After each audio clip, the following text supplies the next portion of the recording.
All right, a sunny day here in Shanghai. We've got the sun behind us. We're Shy Bei-ing. Shy Bei is what you'll hear some of the old people at the park saying, which means basically take the sun on your back, like turtles do, is what they'll often Yeah, say. That's a Chinese traditional medicine idea, right? It's very good for your body to tan your back, even not necessarily like tan your skin. Just sit yeah, with your back facing the sun is the best way to take in the rays from the sun. So yeah. we are living up to that right now. The sun might drop and cause a little more serious glare on this camera, but you know we're doing it for the sake of our health. So I hope you all understand if that becomes an issue later on. Just like turtles, Yeah. and as we are the turtles today, what are we chatting about, Phoebe? We're talking about like something I feel like it's pretty I won't say it's pretty intense, but it's also like pretty critical. It's like it's about trust, especially under That's the pretty That sounds pretty serious. yeah. That sounds pretty serious. So it's about how to like just because trust can be very helpful. It's helpful especially when under the context of cross cultural interactions. So so it definitely will be a gap between two different culture. So sometimes trust might be might be super useful for bridging the gap. But the thing is, how do we? The first is further is how do we define trust in different culture contexts? And in that case, I feel like I might some question to ask you because definitely you've experienced Oh, some sort of oh, okay, experience. okay. So Um, so you're definitely from low context culture, as we discussed before.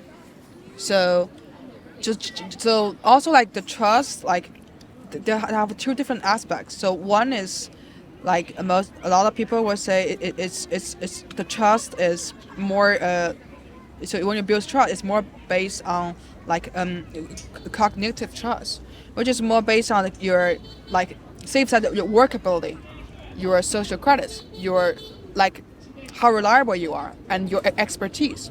All this build up your trust, which you can call it like some trust to the other group of people, even if your own group of people.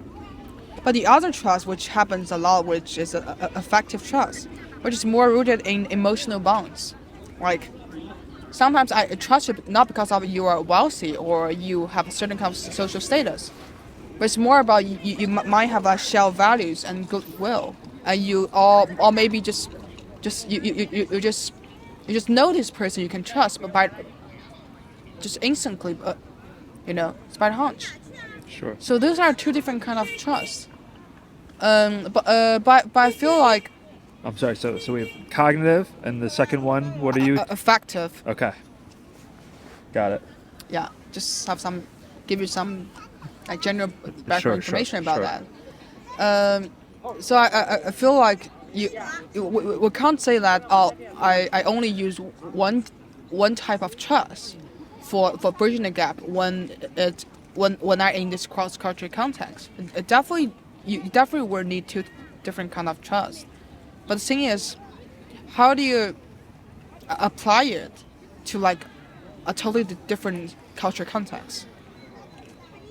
Well, I think one thing you're kind of indirectly bringing up is so we have these two different types of trust, right? And Yes, there are cognitive, right. affective. What I'm saying is that there's psychological bases behind these, right? And Yeah, psychological bases in the sense that it's human nature, right? yeah, There are cultural nuances, but this idea of solidifying trust and all of those aspects that you yeah, listed in within those two types, then increasing or decreasing the level of trust you earn, based on these different metrics. yeah, That's a human, right? Like it's a human nature dynamic, right? Rather than yeah, this cultural dynamic. And so yeah, I think later we'll talk about how, we can talk more closely to the idea of the American and Chinese context, yeah, but it's a spectrum, right? Where there are these different factors and different cultures that yeah, will cause you to gain or lose, both towards your respect for others or others' respect for you. Yeah, correct. Trust that you receive from others and the trust you have in others. And so, yeah, that's what I wanted to say as we're starting and talking about these two different types. Is like, again, these are all grounded in psychology, which means that there's the human nature element to it. It is something that is wired into us and transcends languages, borders, etc. Yeah, it is have definitely you have to interpret it from different layers. I would say like, so the first thing that we are how we perceive trust will be more from the cognitive side, especially in our own culture. So if you want to, so say if in China, if we want to trust someone, we are because apparently we do have shared value and the common culture. So then it leads us to the cognitive layer, which is we will start to like inquire more about your social status, which will help us like know more about like to what extent this kind of person I can trust. So these things will be this. I can give like some pretty simple but funny example is so so sometimes the type of the profession of certain kind of people can lead to a different extent of trust in China. So say if you are, especially if you're from, your profession is education related, like professor, like a nursing teacher, or yeah, whatever people, you were actually you gain this kind of cognitive trust immediately. Right. People will generally trust you, Right. and also for people who work for As long as you have the credentials, and Credential, because yeah. they've seen that you are, for example, if you're a doctor in a hospital, yeah. the hospital has very clearly checked your credentials, and if you can establish, and then the government also has to audit this hospital, are they running the right way, Yeah. right? Through regulation. So if you have trust in your society, which then the government bolsters, which then the hospital has to deal with, which then the hospital then hires the doctors. Exactly. You know, that's kind of the logic path of, okay, if this person's in the position, then obviously I can trust them. If they go to the Halloween store and put on, That's a different story. right. Oh. So the context in which you meet this person and their position professionally, you can then garner, or I'm sorry, that you can then gauge what level of trust they garner, Exactly. what trust you can have in them. Yeah. And also the other like funny thing is I don't know if you have the same things in the U.S. or the other Western countries. So here like, so speaking of the trust, there is a very like a prominent example about that is, so a lot of the like the social events, like a food exhibition or like art exhibition, if they want to hire some like interns or volunteers, they will much prefer to trust those people, especially students who are still like studying at school. So a lot of time the requirements will be had to be, so this person had to be still studying at school, which means they will. So, actually, at first, I'm very curious about that. But by the time when I'm at school, so I asked one of the people who held to hold this event. They said yes, because if you guys are at school, you definitely have student ID, right? That's how we trace back you guys. If it's for a person like who like already graduated from school, even if he or she mentioned, oh, I'm a doctor, I'm a teacher. Oh, because if they do something bad, the repercussions are that they can contact the school and there will be some sort of... Exactly. So unlike last night when we ordered delivery, and the delivery guy, he claimed to not be able to find the address, but after we talked to the restaurant, they suspected that he just ate the dinner, and because he was planning to quit this job soon. So there's no repercussions for this guy. So you can't have an intrinsic level of trust in it. Yeah, because before, like the trust we have is generally for the platform. But He ate our food. He just ate our food. Yeah, apparently. Allegedly. Yeah. Allegedly. Apparently, this guys didn't, or like, well, I think he's not qualified for for work as a delivery person. So yeah, either way. But yeah, still like here I also like feel like so I use a student ID for like all students for a prominent example for like how trust work, especially in cognitive layers in China. Yeah, these things happen a lot, and also it actually is a good strategy for people who really work in China. If you really want to find some people who like as your volunteer or interns, better figure out find someone who actually you know how to trace back their background information.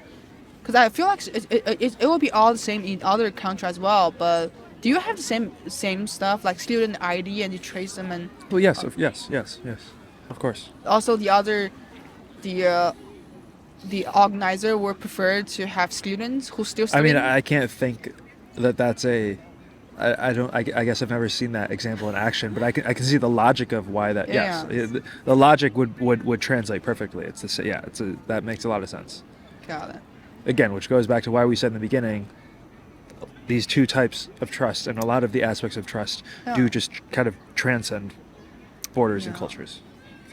And also like so now we already listed I think it's a fair enough example about how the cognitive trust works in China, whether from professional level or certainly just the education background or something, but also like but the things start to become funny when it goes to the it's also something we want to focus more today about affective trust in China. Say so if you go like just go deeper into like certain specific social circle, which people actually those people already included in social circle don't necessarily need the cognitive trust. Sure. So which means so if people want to seek for like further trust, it will have something to do with That's where probably the differences start to arise. Is when you talk about the realm of the affective trust. That's probably where the cultural nuances will yeah come about. What I'm saying is that it exists across cultures, Yeah. but the ways in which you gain this affective trust are different. Whereas the cognitive trust seems Yeah. to be that's something that's a little more straightforward, and Yeah. there are More societal symbols and explicit, right? yes, right. Where the affective trust, that's probably where a lot of the differences Exactly. lie. And I feel like we would like to dive deeper into this part Let's dive deeper. because I think this part is it's I feel like it's definitely. Can you give us different one from- more of what's the definition of effective trust? Can you give us the one sentence? So affective trust is it's rooted in emotional bonds, Yep. shared values, and goodwill. So now I'm thinking effective. The effect part of that word is related to affection. I'm assuming that's kind of what the root word that. So Yeah. it's about the closeness you feel for people. The closeness, the ability to feel like you truly understand them. Exactly. Okay, you can As- read them well. You just there's a familiarity aspect to it. Exactly. Okay, great. Yeah, I will maybe just talk about how it works in China because obviously I apparently more familiar with how things work here. Sure.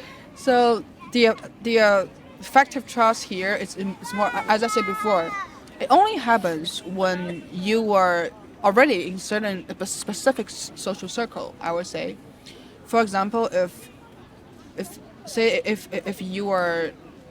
you are still like a student, then in your social circle it's more about you generally will trust like the other like maybe first you would trust students from your own college, which you are working in the same major, and then such you trust people who have the same hobby, or you do have like a similar like academic goal or the other goal of your life. So tell me how that kind of stuff is different from the cognitive trust, because I'm also thinking like, the logic of, oh, this person is at the same university and studies the same thing as me, we can probably relate well. Is that not cognitive trust as well, or how does that differ I feel exactly? it's different because if the cognitive things is it's more like it's more about say that like I mean so the other example will be still like you will trust some people you say if you're still like you're studying in the same university or college, but the reason why I trust them more, say if you want to do some certain kind of project together, you definitely want to find someone who is more competent in certain kind of skills, or he already have like a certain amount of level understanding of some sort of expertise or the knowledge. Sure. So that I would say is it's more about cognitive trust levels Sure. example. But things I mentioned right now is more about oh I figured out a great example. It's like in Mandarin we call it 老乡文化. Ah, right. Yeah. That's the thing Yeah, that we yeah, find yeah. it's That's a great very well example. about affective. Okay, translate. Give a Trust. translation. What is that? Yeah, 老乡文化 in English I would say like so 老乡 means people who come from the same area, especially Ancestral roots. ancestors. Like your ancestors. So not Oh, necessarily that ancestors. you were born there and grew up there, but it's the ancestral roots, right? So Oh, like that got means it. that because there's still this belief that even if you weren't born there, like your grandmother who was born in this other town has passed through, like the culture still remains from like those ancestral roots. So that's what Lao Xiang means. It's not necessarily Yeah. like your Lao Xiang aren't necessarily, it's not Shanghai Ran. You know what I mean? You would probably go back a couple generations. No. Actually, I understand, but yeah. So right now, Well, there's different levels because different you level, could yeah. call you could someone who's your generation in Shanghai. If you're in New York, you're Lao Xiang. Yeah, But we're if from you're Shanghai. in this context and you find out, oh, our grandmothers are from the same place, Lao Xiang. Yeah, that You have to that look at the makes sense. context of it. Yeah. Yeah. So I would love to use this 老乡老乡文化, like people like have like the same like And Wenhua is ancestral culture. roots. Wenhua is culture. Wenhua, So it's yeah, this yeah. idea of, the ability to interact and to perhaps feel closer based simply on ancestral roots. Yeah, ancestral roots. I feel like it's actually a great example show the affective trust in China. So a lot of time, let's back to the example, back to context. Sure. I just bring up before. Say that still like, okay, so now you're not doing the same project. You just want to like look for some specific job opportunities. You want to know more about the life experience. You want to just do something like it's something like it doesn't like require, maybe it still requires some certain kind of the expertise or some sort of knowledge, but I feel like it's more about it requires like deeper connection, especially interpersonal. At that time I feel like the affective trust will works better. So at this case people generally will, especially for most Chinese people, they will look for their 老乡, which their own fellows. So the things work is it works pretty funny. It's like that's why a lot of them I will ask you, would you trust your fellows more back in your college? Because all students from the different parts of your country. I don't think that idea is as strong as it is in China. I think regional identity is still very strong here, and the area of the country in which someone is from has a very clear impact on their thought and way of thinking. Not to say that is not the case in the U.S. I think there are distinctions, but I think less so, right? Because you guys are 5,000 years old and we're 250 years old. That's what you always love to say. Again, so for example, the country celebrated its 75th anniversary this past year. But really, there's 5,000 years of history when you look at the regional diversity and, right, people have been on this land, on this earth, and in these little pockets for 5,000 years is what you'll say, right? So that's where all of that stems from. It's much more grounded, whereas, with the exception of Native Americans in the United States, everyone has been there less than 250 years. And in that sense, our culture is there was a higher level of assimilation and trying to become as similar as we can, given the ethnic differences, religion differences, language differences, etc. We've kind of, the goal has to more or less try to get that even grounding. So I don't think there are definitely differences between Californians and those from Louisiana or New York, 100%, but it's not in such a serious way that it is here. So I think there is this idea of our own hometown culture, Laoxiang Wenhua hometown culture, as far as trust, but it's not as strong as it is here. Got them.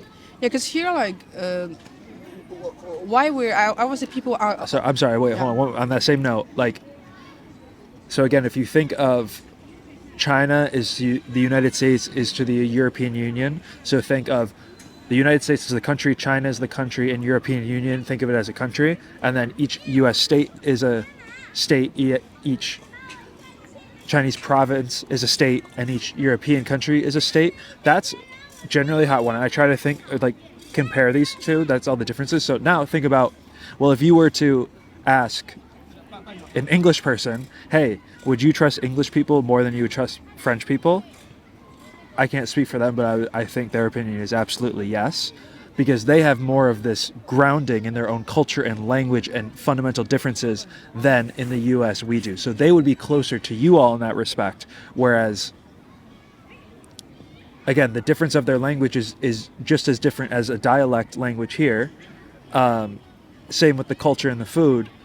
And so they would much more have this idea of, like, yes, I trust people from my state, we'll say state, but country, right, in Europe, a different country, but is really more or less just a different state, more. So I think they would be much closer to you guys than in the US, where at least our attempt, right, has to try to bring everything together and at least be able to see each other eye to eye. And again, we fundamentally do not have the historical context or breadth of historical, impact that somewhere like Europe or China, you're so grounded in that as the culture and way of thinking and the language and etc. So again, you asking if we have that, yes, but not to the extent you or perhaps Europeans would. Australia would be closer to us. Yeah, yes, they have different states, but more or less, because it's only been a couple of hundred years with the exception of Aboriginal people, the vast majority of the population has been on that continent. They are more or less the same the way we are more or less the same. Whereas these older parts of the world, Europe or China, there's going to be those roots, right? And so you're naturally going to want to trust the people who are from the same place you are from, because of just the thought patterns and the way of thinking. It's by the nature of that historical context is much more similar. Sorry, continue. Well, long-winded answer. No. Please. It's great. Please. Yeah, and I was thinking, like, now we're still continue with the. I was saying, like, why are in China, especially, maybe I would say maybe it can also, like, extend it to the general Chinese culture. I would say 华人文化.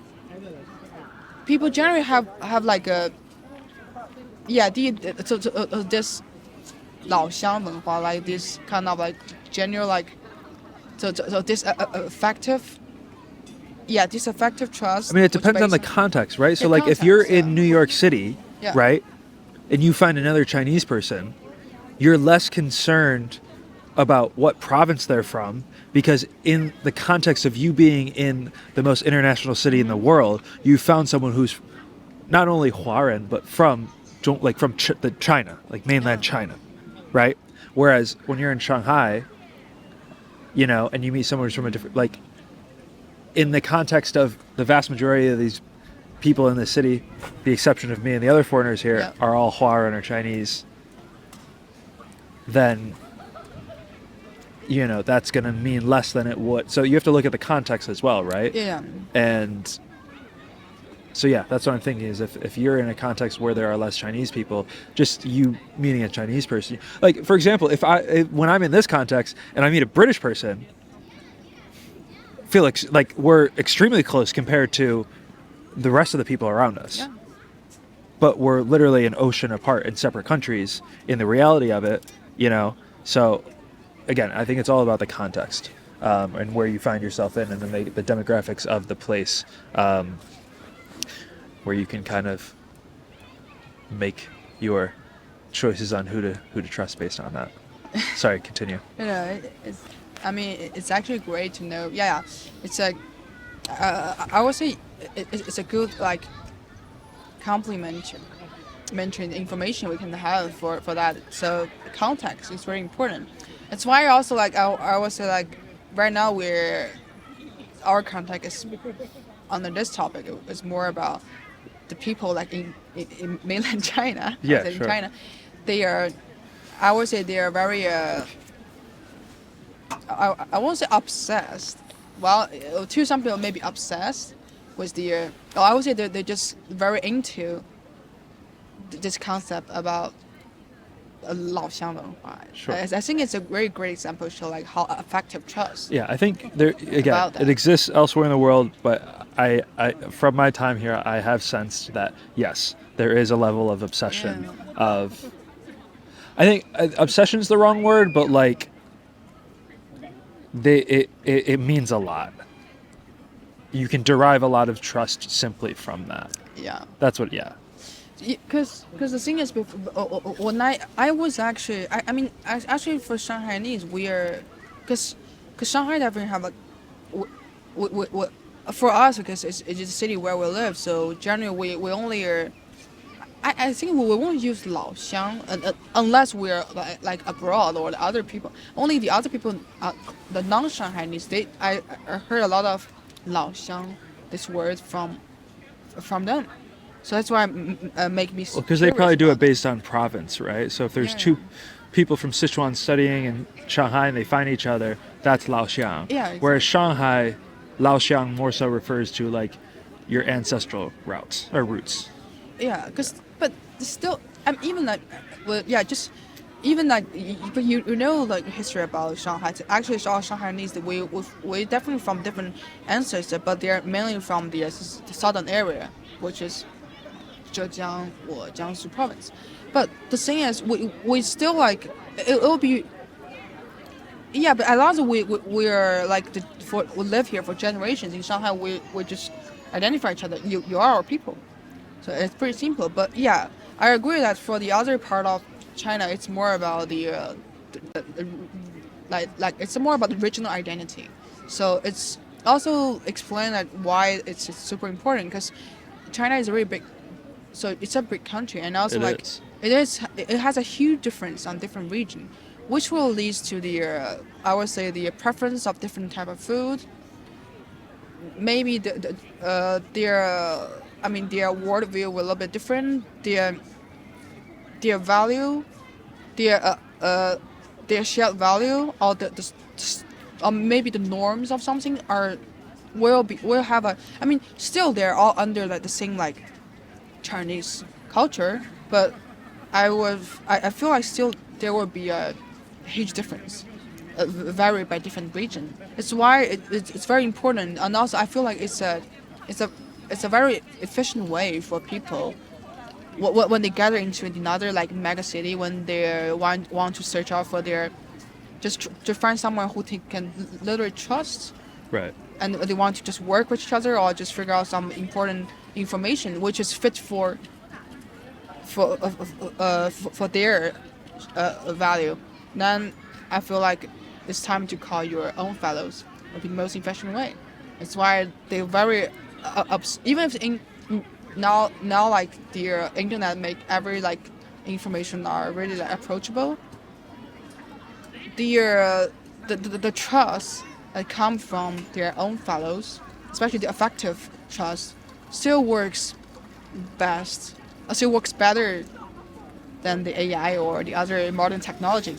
Well, so then how could a foreigner who is living in a new context, a new culture, a new city, a new world, as we sometimes say, how can they understand all of this and say, well, yeah, I want to move to Sichuan province, but I'm obviously not from Sichuan province, so these people aren't going to trust me. If someone's, after everything we just said, if they're thinking that, what could we say to them to then say, well, it's not the end of the world. Like, you can change that. Yeah, so I feel like Or if someone, if an American comes here to Shanghai and wants to live in this context and gain trust of others, what are some of the things that you think they can do? Like, what advice do you provide to me? What do you think that I have perhaps already done? What do you think that I still need to do to gain the trust of the greater Shanghainese community? it's a great question. Yeah. And I feel like you're already doing this pretty well. You Pretty definitely well. already gain. Would you give me what The letter trust- grade would you give me? If the So full far. score is 10, you probably already scored 8.5. All right. So what's that? So hold on. So if you could talk about what has gotten me to that 8.5, and then once we finish that, let's talk about what's that extra 1.5 that could get Okay. me to a 10. So before I say like why you're doing this well, maybe also I can ask you the first question you mentioned, to a like foreigner who just come to whatever region. Well, what I'm saying is we can use Yeah, my so- experience in Shanghai as Sure. a example of some of the more tangible Yeah, things. 100%. I would Okay. try yeah. to just try to combine these two questions. Yes, just I think that before we understand why so far you're doing a really great job is you have to understand that here so so to earn the affective trust in China, which we have so many different regions and have so many different, we'll see the region cultures. And at the first glance, it will seem pretty tough, because you're definitely like for a foreigner, you can never be like just one of them. Apparently, you're the physical. It would take a lot of plastic surgery. Yeah, it's just It would there's take no a lot of way. plastic So surgery. the first thing is, so you, I think that you have to switch the mindset. So the mindset is actually, it is not that hard, because as long as as long as you understand that it is, so being one of them physically is not the only way, and then it's not the most effective way to gain effective trust of people from different regions in China. What will work most effective is actually you. First, I would say, which is the part you did very well. Thank you. You should first at least like not understand, but also try to accept their culture. I'll be more specifically is you should understand all the these hidden social norms, share value, and the other like unspoken culture rules behind all the visible objects.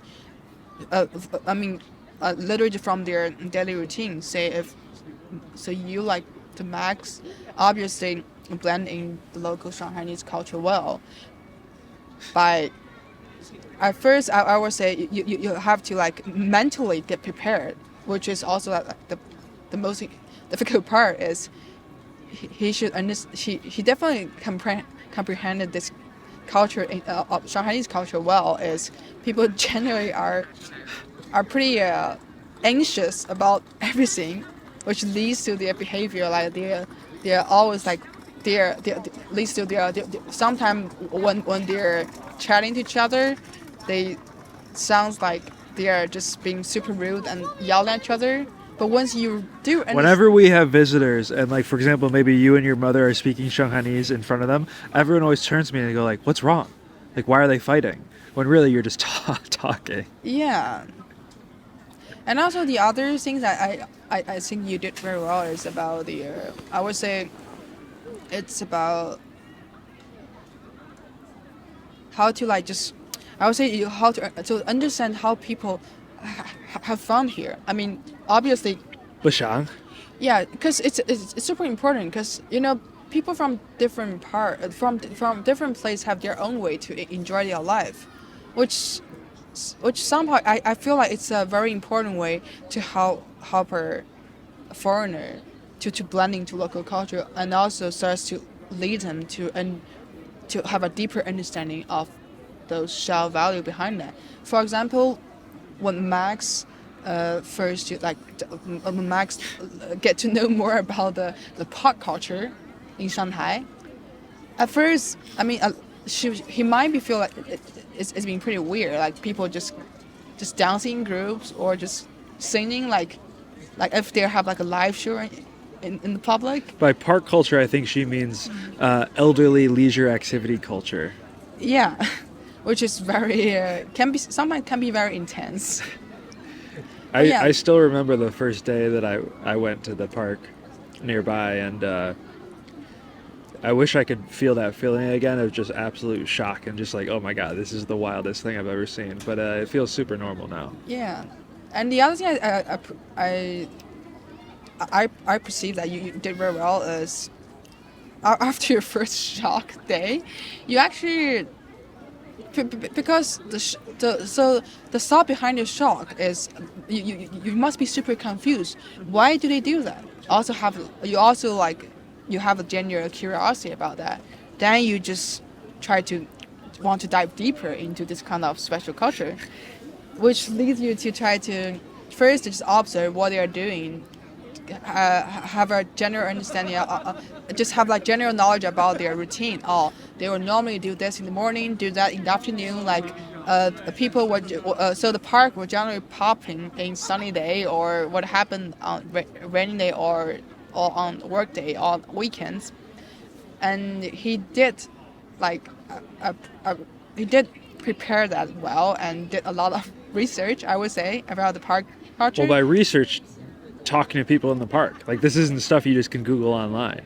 You know what I Yeah. mean? It's like, That is the other important part, that's why you can score 8.5. Before I want to try to give you 8, but the extra 0.5 may come from that. great. Yeah, he did a lot of efforts in just chatting, and also sometimes at the first time Max actually, because a lot of old people, their issue is they can't understand Mandarin well, and also they couldn't speak that well. And They can. I think they can understand it. They just can't speak it that yeah, well. yeah, and also like I said before, old like the old generation of Shanghainese, the old Shanghainese, even if they can speak Mandarin, if you want to hang out with them and want to gain their affective trust, you have to speak Shanghainese. You have to use their own dialect, So now we're getting to the point of the assessment where I still have 1.5 to go. Shanghainese. But yeah, but also feel but also like there is some people who definitely speak Shanghainese, but they do hate this kind of park culture or something. They probably can't fit into that social circle of those auntie and uncles of the park.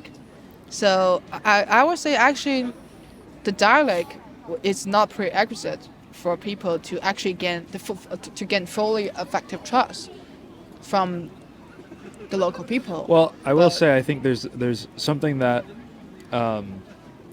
one of the best compliments that I'll receive here is after talking to people for a little bit, they'll say like, "Oh, 中国通," which means like Chinese eyes. Like you've become more Chinese. Like you understand this to a level where if you Yeah. want to try to act fully like that, you can to a point, understand what's going on. And then I'll always joke and I say like, no, that's not what I want to be. Shanghai tone, Shanghai tone, right? Like, and that's where they'll push back and be like, you still don't speak Shanghainese that well yet. Like that's like the higher bar that they all have, right?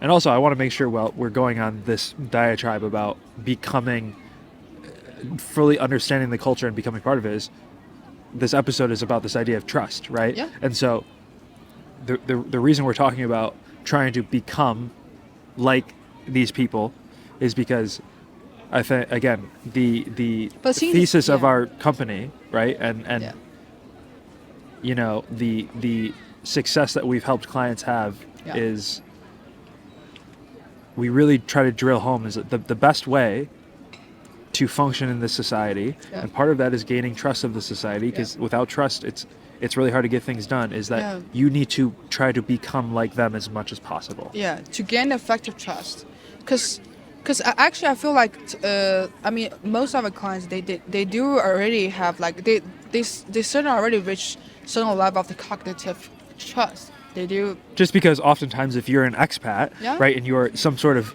high-ranking executive in a company, Yeah. just by the nature of that, people are like, oh, well, if you've reached this level of this company, you must be some sort of, decently high-functioning person. Yeah, but the most tricky part often happens in the affective trust. That's why we're here. I would say that. But yeah, and also like we just move back to the trust topic right now. Yeah. We also mentioned about knowing and mastering the local dialect is not necessary. Oh, it's not It's not required necessary. whatsoever. Yeah. So I mean, it's probably required to get to a 10, but you also don't need to get to a 10, right? There's a point Yeah. of diminishing returns on this stuff where, Yeah. I plan to study Shanghainese to a decent level of fluency, but this is going to take a long while. Yeah. And really, it's only going to get you, 0.2 or 0.3 points up. Yeah, Is it really correct. worth it for most people? Probably not. Yeah. So yeah, it's not required whatsoever, but these are some of the things when again, the closer you get to 10, when the higher you get in the rating, like the more you have to do to get the then extra points or whatever. Yeah. So you again, there's a point of diminishing returns, and you have to decide what level of effort you're willing to put in, what level of study, if it's something that requires formal study, do you want to put in to then get to that level? Yeah. Because you don't need to get to a 10. Yeah. That's okay. I think there's a lot of Shanghainese that don't trust other Shanghainese to a 10 whatsoever. Yes. You know? Actually, I think it's so vice versa. Like for the Chinese people who really want to like blend in U.S. culture, they don't have to like just master the standard accent or like New York accent or Boston accent to no. be fully like people there. But that's why I bring to the next point is, but what I would feel like it works like more important than that, like mastering the local dialect or the language will be the cultural identity. I would feel like, well, that's actually a big word, but I would It make is a big word. I would make it simple, which is, I think that we can break down into something that I feel like it's something just like you can easily apply in your daily life while you're trying to build up the effective trust in the place you are. I will also use you as example if Okay. it's like okay. Sure, So that's okay. So this actually there's one thing we already have mentioned about the Max going to parks and chatting with those people, and then he did a pretty important thing is he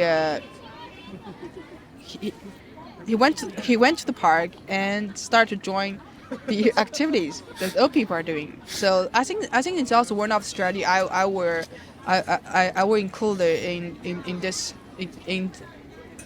for gaining the culture identity. Well, I think it goes as- into familiarity. yeah, familiarity. Because the more often you go and join these things, Yeah. they recognize you as a regular participant. Yeah. And again, just the way our psychology is wired into us, the more you see a person, the more you're going to continue to trust them. So I think that's really when you say joining it. Yes, it's also showing the enthusiasm if I want to be a part of it, Yeah. but it's also it's not going one time. It's constantly going and constantly being there, and they'll recognize you, and Yeah. so I think that's really what that's more about. And also like so in addition to that, it's also like the willingness of a person of he or she being to involve in certain kind of like social activities, for example in the park like dancing or like chatting, singing. It also can show his or her her genuine appreciation for the local culture. Because to the people there, only if you fully only if you have like genuine appreciation for their culture, you will start to want to mimic them, and you want to be one of them.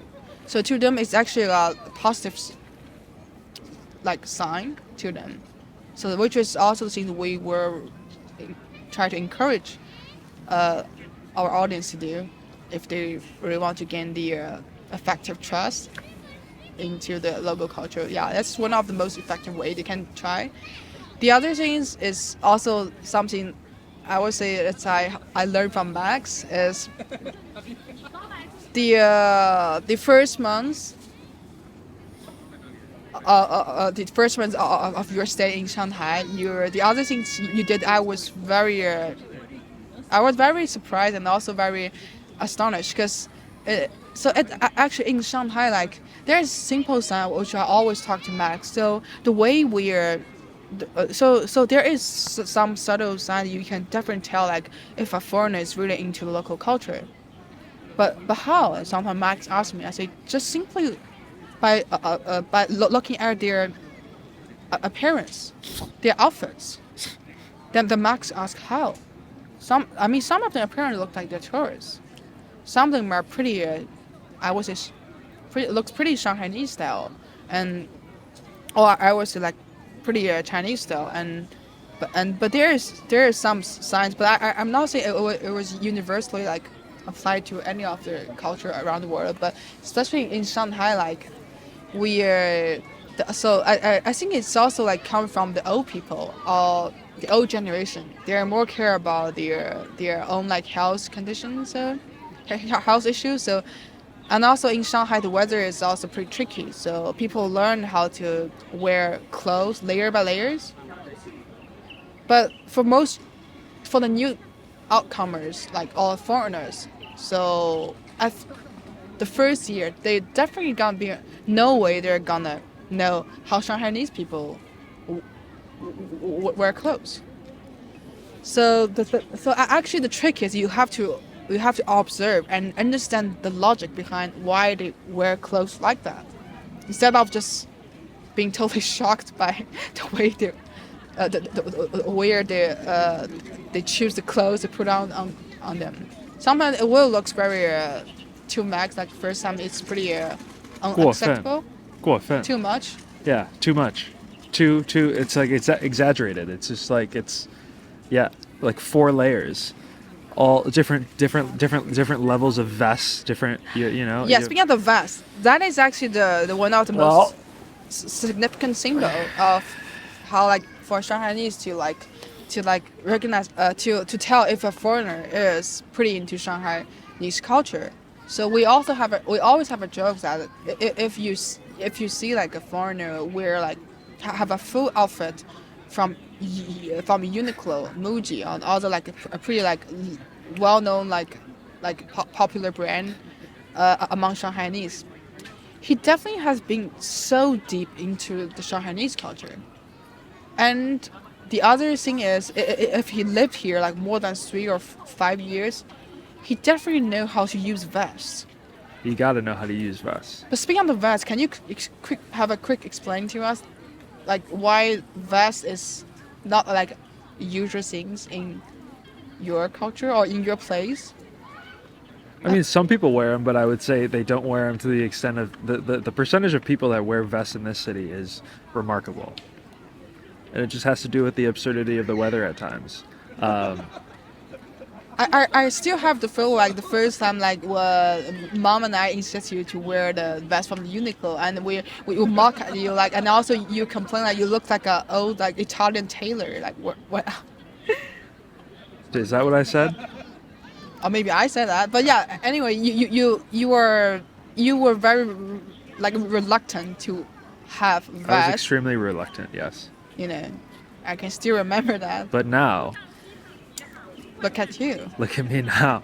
You have a full collection of different I kind have of vests. so many different vests now. So different weather condition. You have the fluffy one. You have the light down one. You have the like have the I would say the Chinese red version vest. I mean, we're hitting the 50-minute mark, and we're going into the types of different vests I have. I think it's time to maybe start Yeah. wrapping it up here. All that, I think we're bringing up my vest collection again to bring it back to the best way to gain trust among a society is try to become like them, and your clothing is a part of that as well, and Yeah. it's one of the visual symbols to them that you are Yeah. trying to become like them. So that's why we were just talking about my vest collection. Yeah, the outfits, the visual effect. I would say the outfits, and also the other things we were recommending will be.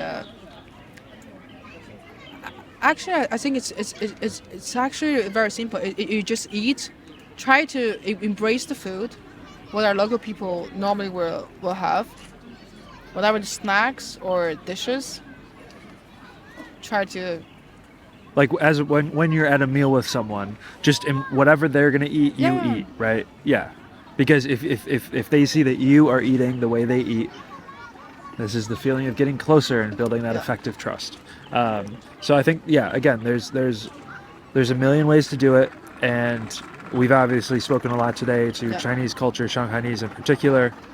But you have to look at the particular culture that you are trying to immerse yourself in, and again, I think just by simple observation and reflection, you'll start to understand what are some of the things that I can do to become like them. And then once you are openly signaling to people that you are trying to become like them, that's where you start to gonna get the trust, which will make for an all better experience in that society. Yeah. We're. I feel like it's actually a good. I would say not a challenge, but also like a good way to a good practice, a good call for everyone. I mean, there. Please share your thoughts and also like your